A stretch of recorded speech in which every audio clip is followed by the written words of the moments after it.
راہل سمیت دیگر قائدین نے 40 CRPF جوانوں کو خراج عقیدت پیش کیا جو 2019 کے لیت پورہ پلوامہ میں ہوئے حملے میں شہید ہوئے تھے۔ یاترا اپنے آخری چرن میں یہاں اس ٹائم لیت پورہ پلوامہ میں پہنچی ہے۔ یہاں لیت پورہ پلوامہ کے بارے میں آپ جانتے ہی ہوں گے کہ یہاں پہ 2019 کو جو فدائین حملہ ہوا تھا اس میں تقریباً 40 کے قریب جو ہے CRPF جوانوں نے اپنی جانیں گنوائی تھی۔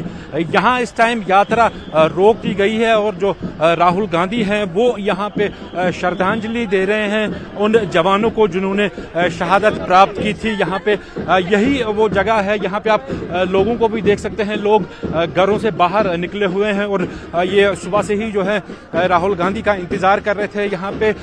یہاں پہ آپ کو بتا دوں ساتھ میں کہ آج پورے 4 سال ہو گئے ہیں اس فدائین حملے کو۔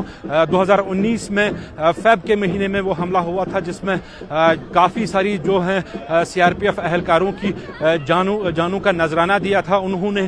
یہاں پہ آپ دیکھ سکتے ہیں کہ ریلی پھر سے یہاں سے شروع ہو گئی ہے۔ کچھ دیر کے لیے یہاں پہ ریلی رکی تھی اور راہل گاندھی جو ہیں انہوں نے ان جوانوں کو شردھانجلی دے دی، جس میں راہل گاندھی کے ساتھ جو سینئر PDP لیڈران ہیں وہ بھی شامل ہے۔ کیمرامین فروز وانی کے ساتھ پرویز بٹ، نیٹ ورک 18 پلوامہ۔ آنے والے مرکزی بجٹ سے کشمیر کے لوگوں کو کافی توقعات ہیں۔ مختلف شعبے حیات زندگی سے تعلق رکھنے والے افراد نے آنے والے بجٹ سے کئی امیدیں لگائی ہیں۔ آنے والے بجٹ کو لے کے کشمیر میں کیا کچھ طرح کی امیدیں ہیں، لوگ کس طرح اس کو دیکھ رہے ہیں، ہمارے ساتھ کچھ مقامی لوگ جڑے ہیں، ان سے بات کرتے ہیں اور دیکھتے ہیں کہ اس بجٹ کو وہ کس طرح دیکھ رہے ہیں اور کس طرح کی امید وہ اس بجٹ سے رکھ رہے ہیں۔ جی آپ کا نام؟ بشیر احمد۔ جی، جو آنے والا بجٹ ہے کس طرح اس کو آپ دیکھ رہے ہیں؟ دیکھیے، جہاں تک بجٹ کا تعلق ہے یہ ہوتا ہے تخمینہ کہ سال کے لیے ہم کو کیا کیا اہداف ہے، کن کن کاموں پر پیسہ کہاں کہاں خرچ ہو جائے گا، لیکن جو ہمارے مول جو مدعے ہیں ہمارے، جو اس وقت جو بڑا کنسرن ہے وہ بے روزگاری کا ہے۔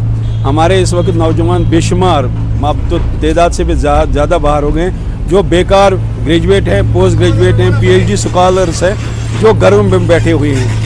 تو ایک تو یہ ہے، دوسرا تو اس کے بارے میں ہمیں کوئی خیال کہ اس سال مجھے لگتا ہے کچھ جاب کے لیے کچھ رکھا ہوگا انہوں نے، اور تو مجھے لگتا ہے کہ ان کے بارے میں اگر ابھی انہوں نے سوچا ہوگا تو فرسٹ جو پریفرنس ہونی چاہیے وہ جاب کے بارے میں ہونی چاہیے۔ سب سے بڑی بات یہ ہے کہ بے روزگاری کا مسئلہ ہے وادی کشمیر میں۔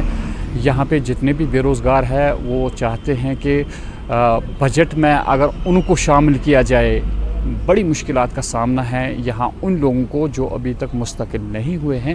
اگر ان کو اس بجٹ میں شامل کیا جائے، ان کی تنخواہوں کو یا جتنے بھی یہاں پہ بے روزگار ہے ان کے لیے کوئی ایسی بجٹ تیار کی جائے تاکہ جو مشکلات ہیں وادی کشمیر کے ان کا ازالہ ہو جائے۔ جب یہ بجٹ پیش ہونے جائے گا تو اب سب لوگوں کو ہمیں بہت امید ہے کہ جو بھی یہ مطلب اس کے ڈیسیجنز، اس کی پالیسیز بنائیں گے تو بس لوگوں کو دھیان میں لے کے سب کچھ کریں گے۔ ابھی دیکھو کتنی بے روزگاری ہے، گورنمنٹ کو اس کو دھیان میں رکھ کر لوگوں کے لیے فیصلہ لینا پڑے گا۔ روزمرہ کی چیزیں آئندہ صرف چڑھتے رہتے ہیں، ریٹ چڑھتے رہتے ہیں۔ ہم لاتے ہیں، آج لایا 200 میں، کل 300 دے دو بھائی، یہ کیا ہو رہا ہے؟ کم سے کم کچھ غریب کو فائدہ ہونا چاہیے۔ یہ دکانداروں کو کام نہیں ہے کچھ، اوپر سے روزمرہ کی چیز میں چڑھتا رہتا ہے دن بہ دن۔ ہم یہی امید رکھتے ہیں کہ ہمارے ساتھ کچھ نرمی ہونی چاہیے۔ یہاں موسمی سرما آتا ہے، 4 مہینے ہم بیٹھے رہتے ہیں۔ گورنمنٹ کو چاہیے کہ وہ کچھ پیکیج ان کے لیے رکھے۔ تو ہماری ٹریڈرز فیڈریشن کی طرف سے جو ہماری ٹریڈرز فیڈریشن ہے، ہم یہاں 3-4 مہینے میں بہت سفر کر رہے ہیں۔ دکانداری خاص کر جو تجارت طبقہ ہے بہت سارے سفر کر رہے ہیں۔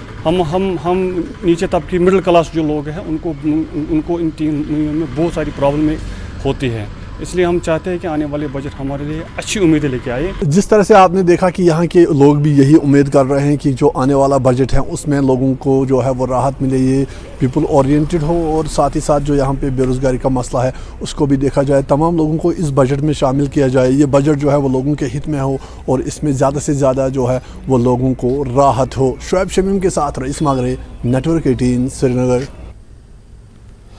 اور فی الحال ایک چھوٹا سا بریک لیتے ہیں، جلد حاضر ہوں گے۔